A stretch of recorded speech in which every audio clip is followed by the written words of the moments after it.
ॐ ब्रह्म सत्यं निरंकार जन्म अद्वैत पुरखा सर्वव्यापक कल्याणमूर्त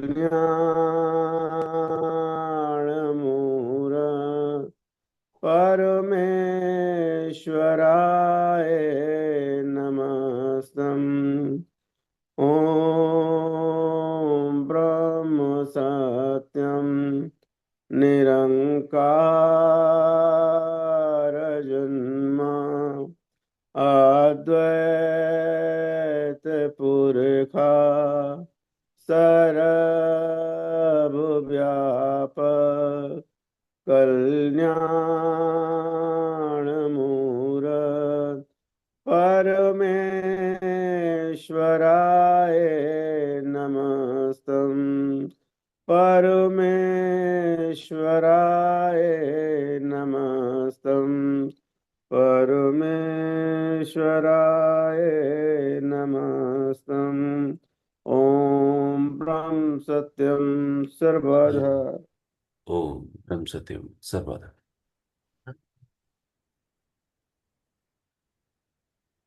सदगुरुदेव महात्मा मंगत राम जी महाराज, हमारे गुरुदेव, हमारी परमेश्वर, उनका दिया हुआ ग्रंथ हमारे वास्ते ग्रंथ से समता विलास।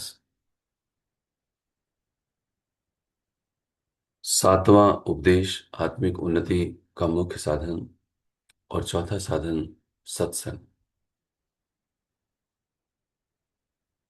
कल एक वचन नंबर 84, जो पेज नंबर 120 पर हम सभी ने मनन किया।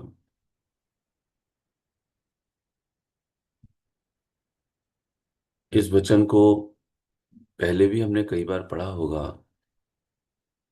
कल भी उसका मनन किया। पता नहीं दास इस वचन पर कल से जो और भी गहरा मनन और चिंतन है वह चलता ही रहा।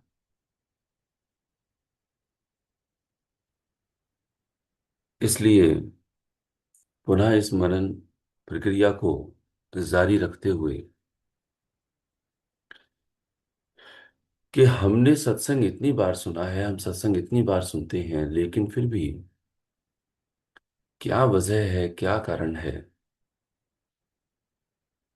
हम इतनी गहराई से सत्संग के इस महत्व को और उसकी उपयोगिता को अपने जीवन में धारण नहीं कर पा रहे, जिससे कि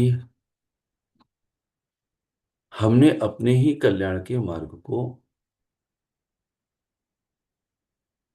जो सही मायने में मेरे जीवन का कल्याण है, क्या इस ही जिंदगानी का है या जन्म जन्मांतर की जिंदगानियों का कल्याण का मार्ग है, वो सुन भी लेते हैं लेकिन अपना नहीं पाते।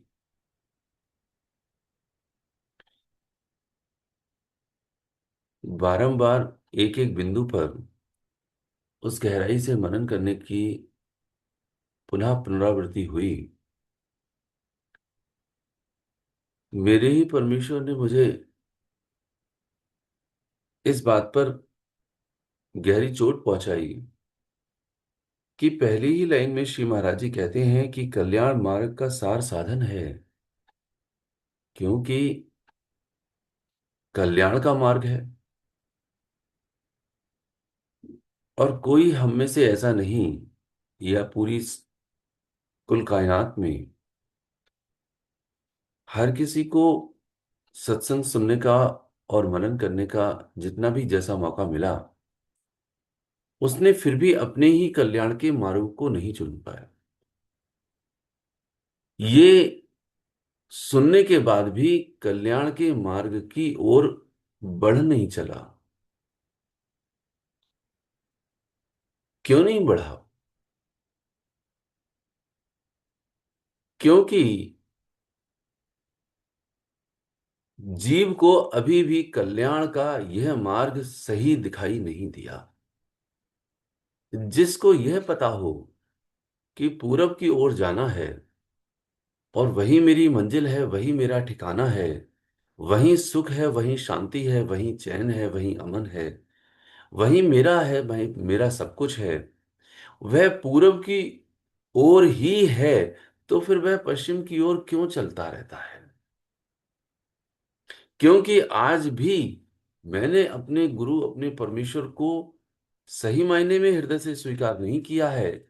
इसीलिए कल्याण का मार्ग जानते हुए भी, मानते हुए भी, मेरी गति पूरब की ओर ना होकर के पश्चिम की ओर चलने लगती है। गहराई से मनन और विचार करें। हम सभी पहली ही लाइन पर, दास तो पहली लाइन पे अटका हुआ था कि ये जो कल्याण का पूरब में मार्ग है, वह मार्ग जानता है, सारे सत्पुरुष बता रहे हैं, समझा रहे हैं, लेकिन फिर भी वह पूरब की ओर ना चल करके पश्चिम की ओर क्यों चल रहा है, या स्थिर है और आलस्य में पड़ा हुआ है?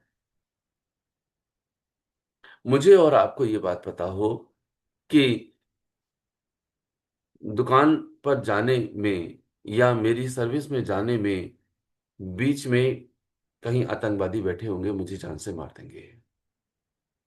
आप यकीन मानिए, आप में से कोई नहीं जाएगा, मैं भी नहीं जाऊंगा, क्योंकि वहां पर जान का खतरा है। ठीक वैसे ही ये जो मेरी जान है, ये मेरी जो जिंदगानी है, ये तो जन्म जन्मांतर की है, जिसमें जीवन है वह जीव है। संसार में मौत है, मेरा काल है, और ईश्वर का मार्ग जिसमें जीवन है, जिसमें कल्याण है, आज भी गहराई से मैं उसमें चल नहीं पा रहा। इसी संसार में अटका हुआ हूं। श्री महाराज जी कहते हैं कि खलबुद्धि जीव सत्संग के द्वारे परम गति को प्राप्त हो जाता है। ये सत्संग यानी पुनः और बारंबार सत के संग को श्रवण करना, सुनाना, मनन करना, सत के संग में रहना, ये मेरे लिए, मेरी ही बुद्धि में जो मूर्खताई है, वह मूर्खताई मेरी बुद्धिमानी में बदल जाएगी। जिस मूर्ख बुद्धि के कारण मैं कल्याण के मार्ग पर नहीं जा पा रहा हूं, वह मूर्ख बुद्धि मेरी बुद्धिमानी में बदल जाएगी। उसका कारण केवल यह है, या उसका आधार यह है कि मेरा सत्संग में अधिक से अधिक मनन और श्रवण और चिंतन करना, यह मेरे लिए बुद्धिमानी दे देगा। लेकिन क्या हम इतना चिंतन करते हुए आज भी अपनी उम्र के पड़ाव पर केवल और केवल ईश्वर की गति में चल पा रहे हैं? शायद हमें अपने गुरु पर विश्वास नहीं है। जिन परमेश्वर को हम मानते हैं, वो मेरे परमेश्वर एक एक लफ्ज सत्य कह रहे हैं। इस सत्य को स्वीकार करते हुए भी हम अमली जामा नहीं पहना पा रहे, तो कमी क्यों रह गई? इसलिए ये दास फिर भी इसी वचन पर अटका हुआ था कल से। श्री महाराज जी कहते हैं, इस वास्ते इस नियम का दृढ़ निश्चय से पालन करना चाहिए। किस वास्ते दृढ़ निश्चय से पालन करना चाहिए? कि ये मेरे कल्याण का मार्ग है, ये मेरी मूर्ख बुद्धि को बुद्धिमान बुद्धि में बदल देगा। क्या मैंने ये स्वीकार किया कि मेरी बुद्धि मूर्ख है? मूर्खताई की यह ही पहचान है कि ईश्वर के मार्ग पर ना चलना, ईश्वर के मित्र ना बनाना, ईश्वर के विज्ञान और रहस्य को ना समझना, और यदि हमने जितना समझा हुआ है उस पर ना चलना, यह ही सबसे बड़ी मूर्खताई है। हम जानते हैं फिर भी मानते नहीं, ये सबसे बड़ी मूर्खताई है। मानने का अर्थ है हमारे जीवन में आ जाए ये बात, हम जीवन में ये अमल कर पाएं कि हमने किसी से असत्य नहीं बोलना, हमने सभी से प्रेम करना है, हमने आलस नहीं करना है, हमने प्रभु के मार्ग पर चलना है। ये बातें कड़वी जरूर हो सकती हैं, लेकिन ये स्वीकार करना ही होगा कि हमारी बुद्धि मूर्ख है अभी भी। मूर्ख इस प्रकार से है कि हमने कितना मनन और कितना चिंतन अपने होश करके किया है, लेकिन फिर भी जिस रफ्तार से हमें चलना चाहिए, क्या वो रफ्तार है हमारी? आज ये गहरा मनन सबने करना चाहिए और करना होगा कि इस पहले ही वचन में हम सभी के लिए क्यों श्री महाराज जी कह रहे हैं कि मैं मूर्ख हूं और मेरी मूर्खताई मेरे सत्संग के द्वार पर आकर के बुद्धिमानी में बदल जाएगी। आज भी मेरी वही चाल है। ट्रेन पैसेंजर होती है, एक एक्सप्रेस होती है, एक मेल होती है, एक सुपरफास्ट होती है। अब जो है वंदे मातरम भी चल रही है। हम किस ट्रेन पर सवार हैं? अपनी मंजिल पर पहुंचने के लिए जरा गहराई से विचार करके देखें। हर एक पड़ाव पर तो वह रुकती नहीं है एक्सप्रेस, मेल और कम रुकती है, सुपरफास्ट और सबसे कम ज्यादा कम रुकती है। लेकिन वंदे मातरम, जो सबसे बढ़िया ट्रेन जिसको आज की डेट में माना जा रहा है, वह तो बहुत ही कम रुकती है। और शताब्दी एक्सप्रेस हैं, न जाने कितनी हैं। उनकी उनके स्टॉपेज कितने हैं, उनके पड़ाव कितने हैं, और मेरे पड़ाव कितने हैं इस संसारी जगत में कि मैं स्टेशन आने से पहले ही रुक जाता हूं। कभी कभी तो मैं चलता ही नहीं हूं।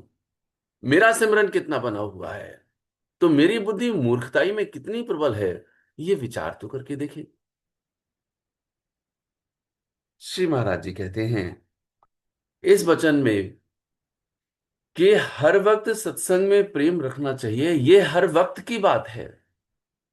मेरा हर पल हर क्षण मेरा प्रेम सत्य के संग में है।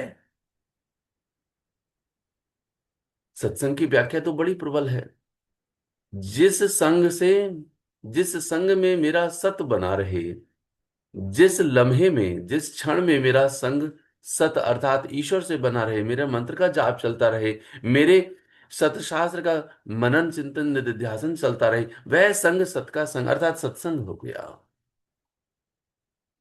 ये हम गहरे विचार तो सुन रहे हैं, यह भी सत्संग है, ये हमारा मूल ग्रंथ है। और श्री महाराज जी कहते हैं कि ये सत्संग का जो प्रभाव है, वह प्रभाव मेरा हर पल मेरे प्रेम के साथ इससे बन जाए, उसको सत्संग का प्रेम की प्रगाढ़ता की परिभाषा कर रही है। ये जो प्रेम मेरा बना हुआ है, वो प्रेम मेरा कितना बना है? मैं तो संसार से प्रेम करने लगता हूं, जिसको मोह करके कहते हैं, प्रेम भी नहीं कहते। और मेरे अंदर यह भाव बन जाता है कि मैं उनसे प्रेम करता हूं।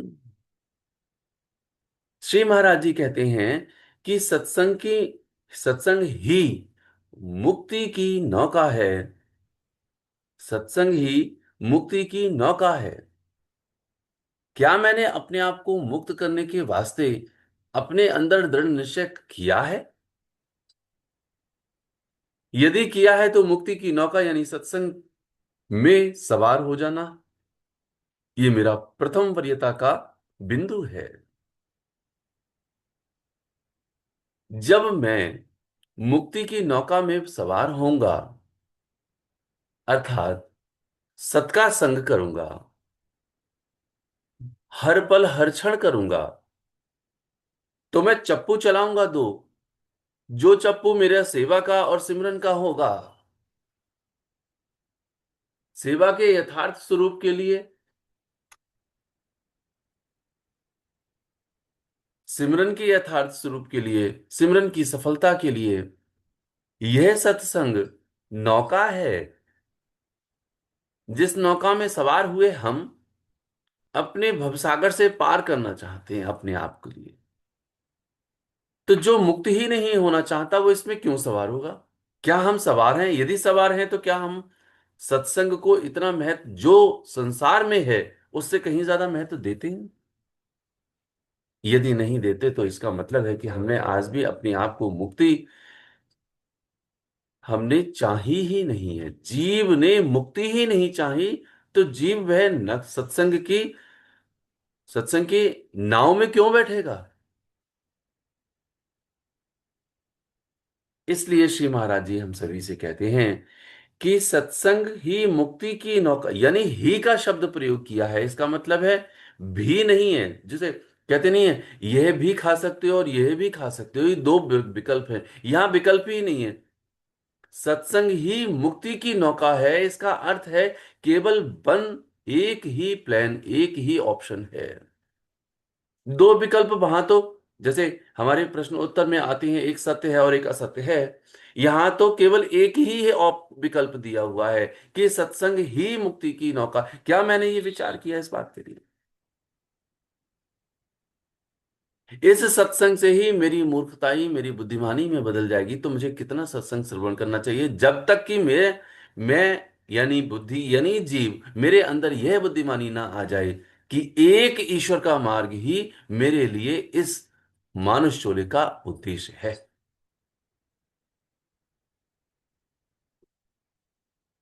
जिसका उद्देश्य एक परमपिता परमेश्वर है, उसके लिए चाहिए क्या? उसके लिए उस जगत में क्या करना है? उसके लिए तो वही सिद्धांत लागू होते हैं कि पता नहीं कब दम निकल जाए, इसलिए जितना जल्दी से जल्दी सत की कमाई कर लो, वह मेरे लिए सर्वोत्तम है, ये उसके अंदर दृढ़ हो जाएगा। सत संपत्ति के कारणे यतन करे, करो दिन रात, मंगत बसेरा दो घड़ी, उठ चलना प्रभात। यानी उसके अंदर ये बात इतनी दृढ़ हो जाएगी, पता नहीं मेरी दम कब निकल, अर्थात इस देह से मेरा विछोह कब हो जाए, इसलिए जितनी जल्दी सत की कमाई मैं कर लूं, ये मेरी सत संपत्ति है। वह इस पर विचार करेगा, या फिर इस संसार में अपने आप को बनाने की का प्रयास करेगा। जहालत है ऐसे ज्ञान पर कि वह अपने संसार में बनाने की भी कोशिश करता है और सत्संग का ढोल भी पीटता है कि मेरे लिए बड़ा ज्ञान है। यानी कि वह सारे कर्म को करते हुए भी परमपिता परमेश्वर की ही शरण में, उनकी ही गोद में रहेगा। आधार ये है। इसलिए श्री महाराज जी कहते हैं सत्संग ही मुक्ति की नौका नौका है। ये जो मुक्ति की नौका है वह एक ही है, और यदि मैंने इस नौका पर, इस नाव पर मैं सवार नहीं हुआ, तो मान के चलना चाहिए मेरी मूर्खताई की बुद्धि इतनी प्रबल है कि मैं इसी सागर में, इसी इसी संसार के घोर जाल में डूब रहा हूं, लगातार डूब रहा हूं। और ये वो दलदल है, इस संसार में तू जितने हाथ पैर फैलाएगा, वह दलदल में तू फंसता ही चला जाएगा। इस दलदल से निकल करके मेरी बुद्धिमानी इतनी परिपक्व हो जाए कि मैं मुक्ति की नौका में सवार हो जाऊं, अर्थात मेरा हर लम्हा हर पल केवल और केवल परमात्मा के चिंतन में चलता रहे। लेकिन मैं इतना घोर लापरवाह हूं कि इस सत के संग को, मैं संसार में आलस और प्रमाद में पड़ा ही रहता हूं, मुझे होश ही नहीं रहता। क्या मैंने आज तक सत और असत का निर्णय किया? श्री महाराज जी कहते हैं कि सत्संग से ही सत असत का निर्णय मिलता है, ही फिर पुनः प्रयोग किया गया इस ग्रंथ। मेरे मेरे गुरुदेव ने एक एक शब्द, एक एक अक्षर का अर्थ वो गहरा इसलिए बताया हुआ है कि मेरे अंदर चोट पहुंचाए कि ये जो सत्संग ही है वो सत और असत का निर्णय उससे मिलता है। मेरे लिए ये निर्णय मिल गया कि सत ही मेरे लिए मेरा जीवन है, मेरा कल्याण का मार्ग है, मेरी मुक्ति की नौका है। मेरे लिए केवल सत को ही पकड़ना है, असत में रहते हुए भी मेरा सत का ध्यान, मेरा चिंतन बना रहे। जिस पल जिस क्षण मेरा मेरी एकाग्रता मेरा मेरी एकाग्रता उस सत से हटती है, मैं पाप में चला जाता हूं। ये निर्णय, ये बात इस लाइन में श्री महाराज जी कर रहे हैं। कहते हैं कि सत और असत का निर्णय मिलता है। मैंने निर्णय कितना किया? ये निर्णय है कि जहां मेरा सत हटा, वहां मेरा पाप शुरू हो गया, यानी असत शुरू हो गया। वहां मैं न जाने कितने संकल्पों के गहरे जाल में फंस जाऊंगा, जो गहरा जाल पुनः और बारंबार मेरे लिए जन्म मरण के उस गहरे दलदल में मुझे इस संसार में फंसा देगा। इसलिए श्री महाराज जी कहते हैं, जितनी भी राजनीति है वह सत्संग से ही कायम है। जो राज है, अर्थात जो देश चला करते हैं, जो पूरी सृष्टि चला करती है, वह वह राजनीति सत्संग से कायम है। यदि सत के संग में वह राजा नहीं है तो युद्ध और विनाश ही विनाश हुआ करता है। जैसा कि आज हम सब देख रहे हैं कि बिना सत्संग के कभी भी राजनीति सफल नहीं हो सकती। यह हमें निर्णय कर लेना चाहिए।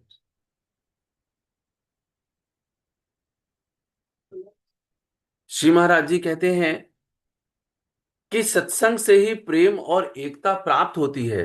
सत्संग से प्रेम, और प्रेम, बड़ी हैरानगी होती है कि संगत समतावाद, जिसमें इतने सत्संग होते हैं और न जाने कितने सत्संगों के मध्य प्रेम और एकता कितनी नजर आती है, विचार तो करिए जरा। एक छत के नीचे अपने ही गुरु के शिष्य बड़े प्रेम के साथ भोजन ग्रहण नहीं कर सकते, एक दूसरे के ऊपर छींटाकशी करते हैं, द्वेष भावना रखते हैं, ईर्ष्या की भावना रखते हैं।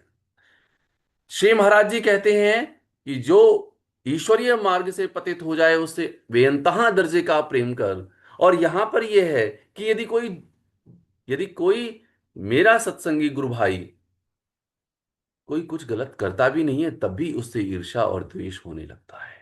और जिससे कि जिस जो गलत करता है उससे ना तो अलग तरीके से बात करते हुए उसका उत्थान कर रहा है, बल्कि अपना ही पतन उससे ईर्ष्या करके करने लगा है। अर्थात गुरु की हर बात को हमने इतनी गहराई से चिंतन मनन किया ही नहीं, जिससे कि प्रेम बढ़ जाए, जिससे कि एकता आ जाए। बड़ा दुर्भाग्य है कि जो पूर्ण गुरु की संगत है, जो पूर्ण संत हैं, मेरे परमेश्वर हैं, मेरे गुरु हैं सदगुरुदेव महात्मा मंगत राम जी महाराज, उस समय भी श्री महाराज जी को बड़ी डांट लगानी पड़ी थी। किन्हीं प्रेमियों ने मंत्र का दान भी दे दिया था, दीक्षा भी दे दी थी।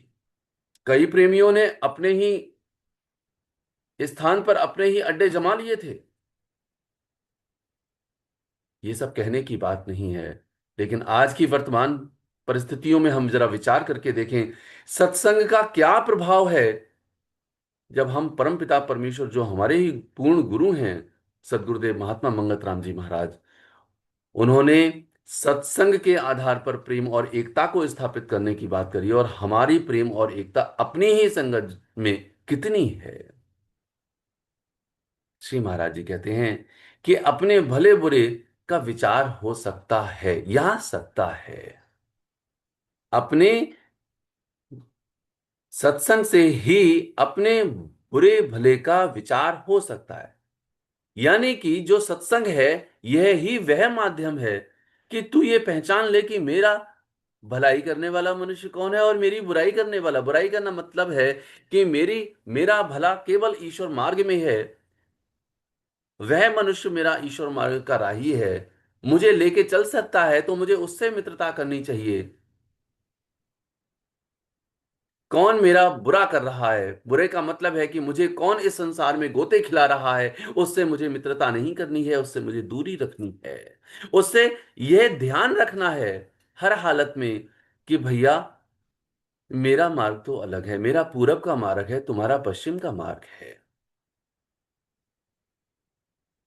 परिस्थितिवश यदि उसके साथ बानक बन भी गया है, तो रब रब मुझे और ज्यादा याद आने लगे, क्योंकि वह संसार की ओर लेकर के जाएगा।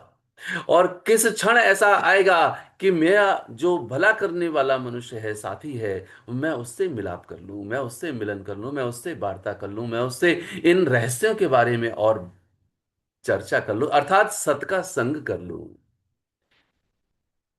लेकिन आज भी भलाई और बुराई मैं देखते हुए भी, जानते हुए भी, मैं उन्हीं संसारियों के साथ रहने लगा हूं।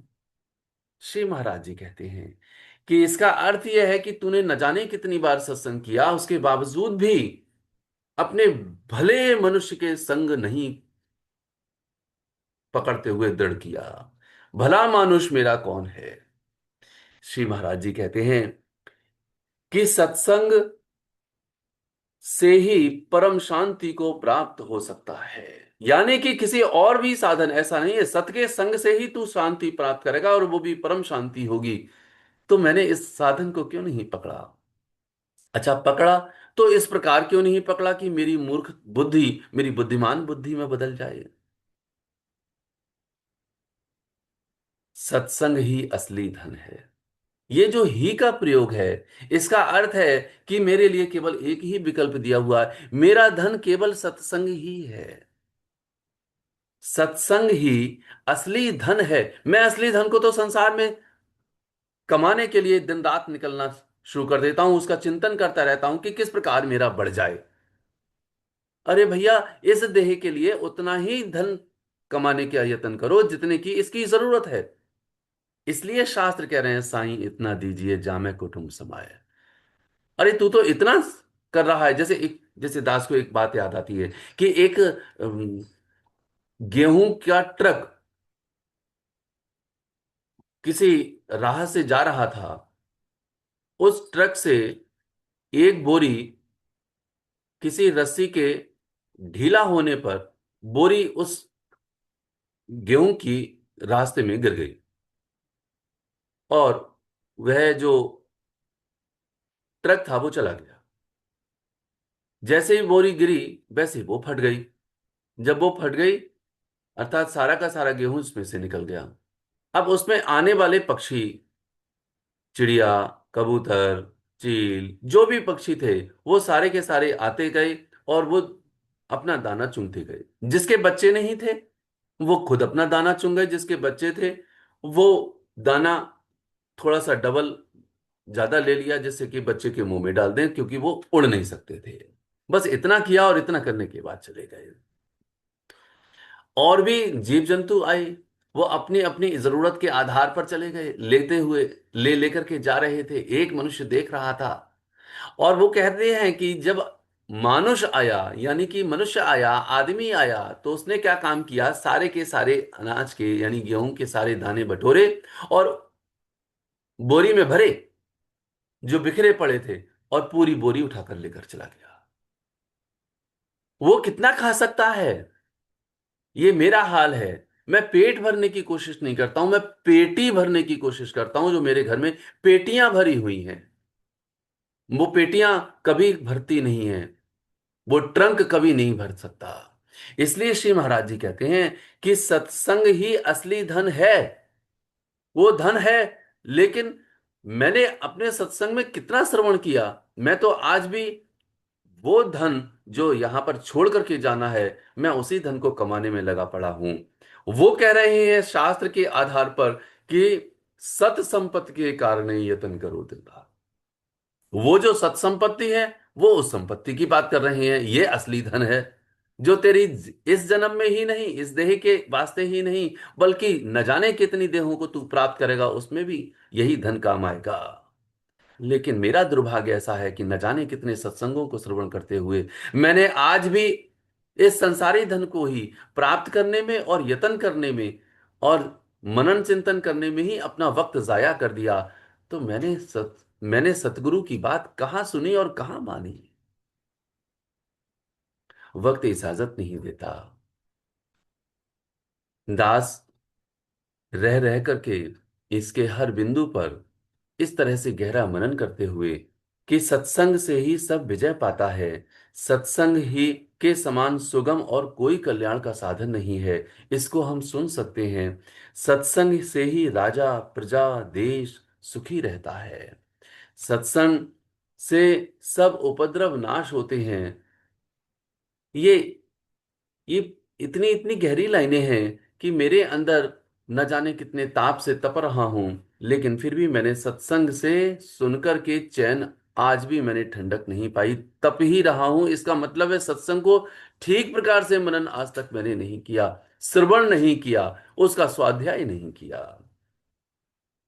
ये जो सत्संग ये जो मलिन बुद्धि है, श्री महाराज जी कहते हैं सत्संग के बगैर कभी बुद्धि निर्मल नहीं होती, मेरी बुद्धि मलिन ही रहती है। यानी कि मैंने सत्संग को भी परिपाटी बना लिया, मैं सुन लेता हूं और सुन करके ओम ब्रह्म सत्यम सर्वधार कर देता हूं, और सुना भी लेता हूं तब भी ओम ब्रह्म सत्यम सर्वधार करता हूं। सबका ये हाल क्यों बना हुआ है? मेरे गुरु का जो मनन चिंतन और जो ज्ञान है पराकाष्ठा का, इतना गहरा ज्ञान मैं क्यों नहीं समझ पा रहा हूं आज तक? और यदि मैंने समझ लिया है तो क्यों नहीं चल पा रहा? इसलिए श्री महाराज जी अंत में कहते हैं जब तक देह में प्राण है तब तक सत्संग में एकत्र होकर के अपने जीवन का सुधार करना चाहिए। मेरे तन में जब तक होश है, मुझे यानी जीव के अंदर, तब तक सत्संग को श्रवण करना चाहिए, मनन करना चाहिए, चिंतन करना चाहिए, स्वाध्याय करना चाहिए, अर्थात हर पल हर क्षण सत्य के संग में रहना चाहिए, जिससे कि मेरे जीवन का सुधार हो जाए, मेरे जीव का सुधार हो जाए। ये देह चली जाएगी, मेरा अगली देह जब प्राप्त होगी, उसमें मैं सुधार वाला जो बुद्धिमानी का जीवन है वह मैं व्यतीत कर सकता हूं। और बुद्धिमानी का केवल एक जीवन है, और वो जीवन है परमपिता परमेश्वर की शरण में ये जीव पहुंच जाए, और ये जीव परमात्मा में लीन हो जाए। सदगुरुदेव महात्मा मंगत राम जी महाराज हम सब पर असीम कृपा बनाए रखें।